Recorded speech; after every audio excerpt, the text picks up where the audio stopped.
டேய் மாப்பிள்ள நான் என்னடா பண்ணுவேன்? நான் ப்ரப்போஸ் பண்ண போனாலே ஒரு மாதிரி பாக்குறடா, பயமா இருக்குடா. நீ ப்ரப்போஸ் பண்றமா போண்டா, கிளவி செயின் அக்கிரமா போனா அப்படிதான் பாப்பா. டேய் டேய் மாப்பிள்ள என் லவ்வுக்கு எவ்வளவு பண்ணிட்டேன் சார், நீயே லவ் சொல்லிடுறியா? மாப்பிள்ள நான் எப்படா? டேய் மாப்பிள்ள இதெல்லாம்டா இருக்கு, நேரா போற. என் ஃப்ரெண்ட் உன்னை லவ் பண்றேன், நீ லவ் பண்றேன்னு கேளு மச்சான். ஏன் உனக்கு உரிமை இல்லையா? டேய் அது நீயே இப்ப சொல்ல வேண்டியதானா? டேய் கொஞ்சம் சும்மா இருடா, என்ன பேச விடுறா. டேய் மாப்பிள்ள நீயே இப்படி சொல்லிடுறா. டேய் போமாப்பா.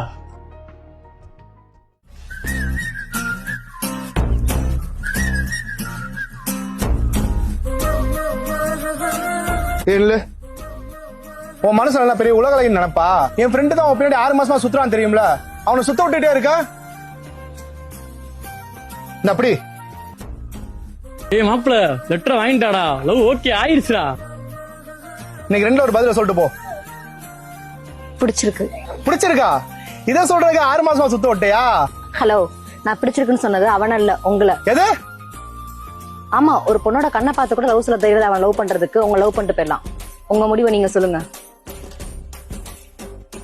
டேய் மாப்பிள்ள ஓகே ஆயிடுச்சா?